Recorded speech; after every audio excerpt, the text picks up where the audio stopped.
நம்ம கத்துக்கிட்டோம் என்று சொன்னால் நிறைய விவகாரங்கள் தவிர்க்கப்பட்டோம். பஞ்சாயத்து குடும்பம் எல்லாமே என்ன தவிர்க்கப்பட்டு போயிடும். இந்த அடிப்படையில் ரசூல் ஸல்லல்லாஹு அலைஹி வஸல்லம் சொல்றாங்க, இஸ்தௌசு பின் நிசாஇ கைரா. எனவே பெண்கள்கிட்ட நல்ல முறையில் நீங்கள் நடந்து கொள்ளுங்கள். அழகான முறையில் நீங்க பெண்களோட என்ன செய்யுங்க, இல் வாழ்க்கை நடத்துங்க. அவங்கள மகிழ்ச்சி படுத்துற மாதிரி சின்ன சின்ன இதா பேசினாங்கன்னா இந்த காலம் இந்த காலம் விட்டு போயிட்டே இருக்கணும். அவங்க அப்படிதான் பேசுவாங்க, தொண்ணு இருப்பாங்க சில ஆளுக்கு. அது என்ன விளைங்கிறன்னு இது அப்படிதான் படைக்கப்பட்டு இருக்கிறார்கள் அப்படின்னு வாங்கி என்ன செய்யணும், கண்டுக்கிறவே கூடாது. சாம போயிட்டு இருந்தோம்னு சொன்னா ஒரு விவகாரமும் வராது. அப்ப அந்த மாதிரி நீங்கள் நடங்கள் என்பதற்கு தான் அல்லாஹ் அந்த அறிவுரை நமக்கு சொல்கிறான். நபிகள் நாயகம் ஸல்லல்லாஹு அலைஹி வஸல்லம் அவங்களும் இந்த மாதிரி ஒரு அறிவுரை நமக்கு சொல்கிறார்கள்.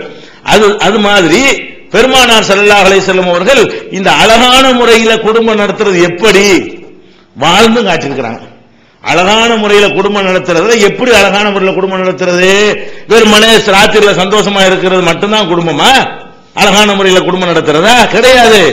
அழகான முறையில் குடும்பம் நடத்துறதுங்கிறது எங்கெல்லாம் வரும் என்று சொன்னால், நம்ம வீட்டில் இருக்கிறோம், வீட்டில் வெளியே இருந்தா வெளி வேலைகளை செய்வோம். சில நாள் லீவு நாளா இருக்கும், வேலையை முடிச்சுட்டு வந்திருப்போம், அன்னைக்கு வேலைக்கு போயிருக்க மாட்டோம். அப்ப வீட்டில் உட்கார்ந்து இருக்கிறோமா, வீட்டில் நம்ம உட்கார்ந்து இருக்கும் போது பார்த்தா பெண்கள் சில வேலைகள் என்ன செய்வாங்க, அவங்க செஞ்சிட்டு இருக்கிறத பார்ப்போம். அப்ப நம்ம கூட போய் ஏதாவது ஹெல்ப் பண்ணுவோமா? பண்ணணும் மனசு வருதா? பண்ண மனசு வராது. எந்த மாதிரிலாம் வீட்டு வேலை, நம்ம வீடு தானே அது, நம்ம என்ன செய்வோம்னு கேட்டா அவங்க வேலை செய்யும் பொழுது ஆண்கள் எல்லாமே அதை பார்த்துக்கிட்டு இருப்போம். அதுல போய் துணை செஞ்சு தாண்டு வைங்க, அது என்னமோ ஒரு பெரிய ஆண்மைக்கு இழுக்கு மாதிரி. பொம்பளை வேலை பார்க்கறான் எப்படி, அந்த மாதிரி சில ஃப்ரெண்ட்ஸ் எல்லாம் கூட சொல்லிடுவாங்க. அப்ப நம்ம என்ன செய்யறோம், ஆம்பளை வேலை பொம்பளை வேலைன்னு வேலைகளை வகைப்படுத்தி வைத்துக் கொண்டு இப்ப இந்த நல்ல இணக்கங்கள் வருவதற்கு அதெல்லாம் தடையா நின்றுவிடும். நபிகள் நாயகம் ஸல்லல்லாஹு அலைஹி வஸல்லம் அவங்களுடைய வாழ்க்கையை பற்றி ஆயிஷா நாயகிட்ட கேட்கிறாங்க. மாகான யஸ்னூபி பைத்திஹி, மாகான ஸல்லல்லாஹு அலைஹி வஸல்லம் யஸ்னூபி பைத்திஹி, ரசூல் ஸல்லல்லாஹு அலைஹி வஸல்லம் அவங்க வீட்டில் இருக்கும்போது என்ன செஞ்சிட்டு இருப்பாங்க அப்படின்னு கேட்கிறாங்க ஆயிஷா நாயகிட்ட. அப்புறம் சொல்றாங்க, ஆயிஷா நாயகி சொல்றாங்க, யகூனு ஃபீ மிஹ்னத்தி அஹ்லிஹி, வீட்டுல இருந்தாங்கன்னு சொன்னா வீட்டு வேலையில் துணையாக இருப்பார்கள். வீட்டு வேலை துணைனா என்ன, அவங்க காய்கறி நறுக்கிறாங்களா, கொண்டா நான் நறுக்கணும், இதெல்லாம் பொம்பளை வேலை எல்லாம் கிடையாது. அதுல அப்படியே என்ன ஆயிரும், ஆஹா இறங்கிடுவாங்க. அப்ப உங்களை பத்தின ஒரு அந்த அன்பு எல்லாம் இந்த அடிபட்டு போய் நம்பட்டுமே, என்னென்ன பிரச்சனைகள் இருந்துச்சோ எல்லாம் எங்க சால்வ் ஆகும். நீங்களும் அந்த வேலைகள்ல வீடு சுத்தம் பண்ணணுமா, துணி துவைக்கணுமா, அவங்களுடைய வேலை நீங்க ஒண்ணு சேர்ந்து கொண்டு பங்கெடுத்து கொண்டு செய்து பாருங்களேன். இது மார்க்கத்தில் தப்பா, ரசூல் ஸல்லல்லாஹு அலைஹி வஸல்லம் செஞ்சிருக்கும், அப்புறம் தப்பா போகுது. எவனா அதுக்கு சொல்றாங்கன்னு நீங்க பார்க்க கூடாது, யாரை விமர்சிப்பாங்கலாம் பார்க்க தேவையே இல்லை. அவங்களுக்கு வீட்டுல பார்த்தாலும் கஷ்டப்படுறாங்க, ஒரு நாளைக்கு லீவுல இருக்கிறோம், அன்னைக்கு கொஞ்சம் அந்த சுமையை குறைச்சிக்கிட்டோம்னு சொன்னா நம்ம கஷ்டப்படுறத கணவர் விரும்பல, நம்ம கஷ்டத்துல பங்கெடுக்கிறாரு, நமக்காக என்ன வேணாலும் செய்யறாருங்கிற ஒரு எண்ணம் வரும் பொழுது அது இல்லற வாழ்க்கை சந்தோஷமா கொண்டு போகுமா இல்லையா? அழகான முறையில் குடும்பம் நடத்துறா இதாங்க. அப்ப வீடுகள்ல இருந்து கொண்டு பேசாம கல்லு மாதிரி இருப்பார்கள், எதுலையுமே என்ன செய்ய மாட்டாங்க, சேரவே மாட்டாங்க. சோறு சாப்பிட கூட சாப்பிடுவாங்களே தவிர அந்த சாப்பாடு தயாரிப்பதற்கான பணிகள்ல எந்த விதமான ஹெல்ப் ஒத்தாசையாக பண்றாங்களா? அதிகமான ஆண்கள் பண்ணுவது கிடையாது. ஒன்னு ரெண்டு பேர் விதிவிலக்கா இருப்பாங்க, அவர்களுக்கு சமுதாயத்தில் ஒரு பேரை குத்தி வச்சிருவாங்க, பொம்பளை சொல்ல கேட்கிறவன் அப்படிங்கிற மாதிரி ஒரு பேரை வேற குத்தி வச்சிருவாங்க. நம்ம அதை உடைக்கணும், எவன் வேணாலும் சொல்லிட்டு போறான். அல்லாஹ்வுடைய ரசூலை செஞ்சிருக்காங்க, அப்புறம் பொம்பளை வேலை பாக்குறவன், பொம்பளை வேலை ஹோட்டல்லாம் போய் பாக்குறீங்களா, பொம்பளையா செஞ்சிட்டு இருக்காங்க. பெரிய பெரிய கலரிக்கெல்லாம் சமையல் நம்ம தான் சமையல் பொம்பளை நல்லா செய்யற ஆளுக்கு. அவங்க சின்ன 5 பேருக்கு 3 பேருக்கு சமைப்பாங்களே தவிர 200 பேருக்கு சமைக்க முடியுமா? அவங்களுக்கு 1000 பேருக்கு விருந்து சமைக்க முடியுமா? அப்படின்னு நமக்கு தான் முடியாது. அப்ப நம்ம நம்ம ஆம்பளைக்கு அப்பாற்பட்ட வேலை இல்லையே, சமைக்கிறது என்பதும் அதுக்கு துணையா நிற்பது என்பதும் வீட்டு வேலைகள் பார்க்கிறது என்பது ஆம்பளைக்கு அப்பாற்பட்ட வேலையா? ஆம்பளை செய்யக்கூடாத ஒரு வேலையா?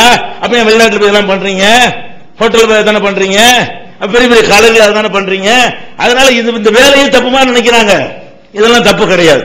இந்த மாதிரி செய்வது நல்ல ஒரு பண்பாடுக்கும் நல்ல முறையில் குடும்பம் நடத்துவதற்கு உரிய அடையாளமா இருக்கும். ரசூல் ஸல்லல்லாஹு அலைஹி வஸல்லம் அவர்கள் இறைச்சி வெட்டி கொடுப்பாங்க, கத்தி எடுத்துக்கிட்டு வெட்டிட்டு இருக்கும்போது அங்க காம சொல்லிடுவாங்க, அப்படி வச்சுட்டு கொடுத்துருவாங்க தொழுகிறதுக்கு.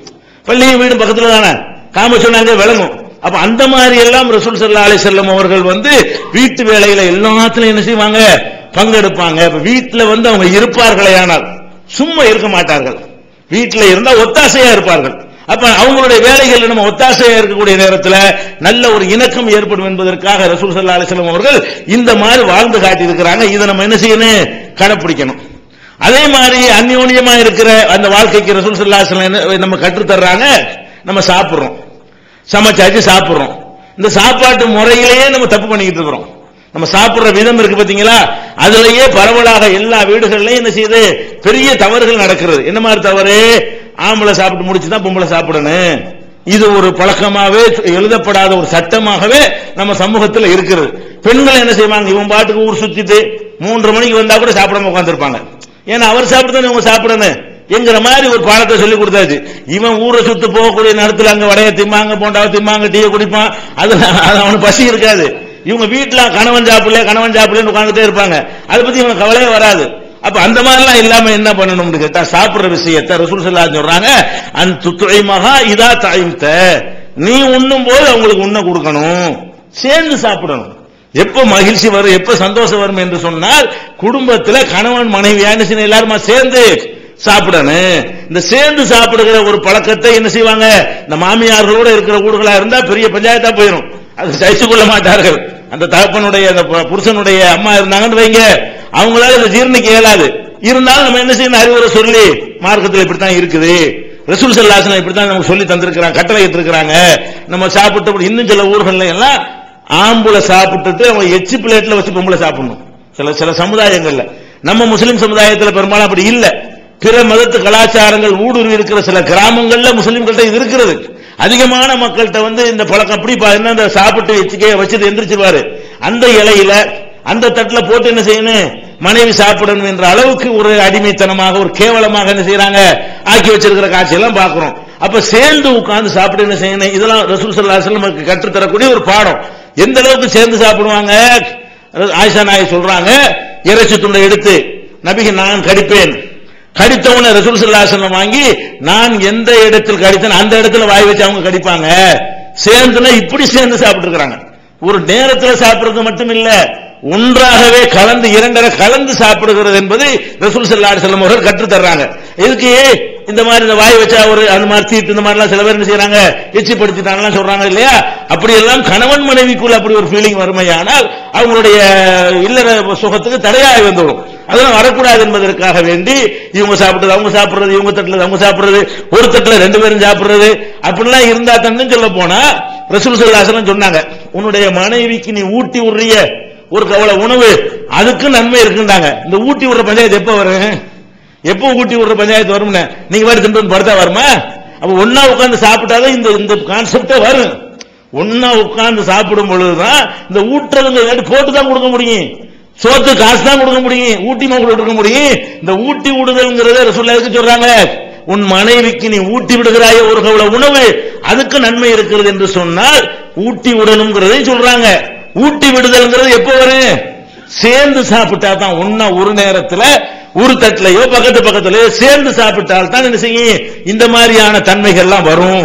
அப்ப இந்த மாதிரி எவ்வளவு பேர் நம்ம கடைபிடிக்கிறோம், ஒரு எந்திர மாதிரி போயிட்டு இருக்கு குடும்பங்கள். இன்னைக்கு எடுத்துக்கிட்டோம்னு சொன்னா ஒரு மிஷின் வாழ்க்கை, எந்த விதமான அந்நியோன்னு எதுவுமே கிடையாது. வேலைக்கு போக வேண்டியது, சாப்பிட வேண்டியது, போய் படுக்க வேண்டியது, இப்படிதான் நம்முடைய வாழ்க்கைகள்லாம் போய் அது நவீன யுகத்துல இதுக்கு நமக்கு நேரமே இருக்க மாட்டேங்கிறது. அவங்களுக்கு நேரம், பெண்களுக்கு நேரம் இருக்க மாட்டேங்குது, அவங்களுக்கு சீரியல் பார்க்க நேரம் பத்த மாட்டேங்குது. அப்ப அதுல மூழ்கி கிடக்குறாங்களா, அவங்களுக்கு எதுவுமே இல்லாம இருக்கிறது. நம்மளும் வெளியே போயிட்டு விளையாட வர்றோம், அவங்களும் சீரியல் பார்க்க இருக்கிறாங்களா, இப்படியே போயிட்டு இருக்கிறாங்களே தவிர இந்த மாதிரி சின்ன சின்ன சந்தோஷங்கள் எல்லாம் குடும்பத்தில் இருக்கணும். இதெல்லாம் நம்மளதான் உண்டாக்கிடணும். இதெல்லாம் எங்கேயிருந்து வரப்போறது, எங்கேயும் படிக்கலாம் முடியாது. நம்ம நினைச்சோம்னு சொன்னா நம்ம வாழ்க்கை சந்தோஷமா ஆக்கிட முடியும். நம்ம நினைச்சா நம்ம வாழ்க்கை இப்ப இருக்கிறதை விட அதிகமான அர்த்தம் உள்ளதாக மாற்றிக்கொள்ள முடியும். நம்மளா போட்டுவிட்டு மண்ணாடி போட்டு செய்யறது, என்னடா வாழ்க்கை, ஒரு வாழ்க்கையா வீட்டுக்கு நுழைய முடியல அப்படின்லாம் பேசக்கூடாது. நுழையக்கூடியதாக நம்ம மாற்றிக்கொள்ளலாம். இந்த மாதிரி கொஞ்சம் அட்ஜஸ்ட் பண்ணி பாருங்க, இந்த மாதிரி சில விஷயங்களை செஞ்சு பாருங்க, தன்னால எப்படி இணக்கம் வருதுன்னு பாருங்க. வீட்டுக்குள்ள நுழையிறது உங்களுக்கு சந்தோஷமா எப்ப ஆகும், இப்படிலாம் நடந்து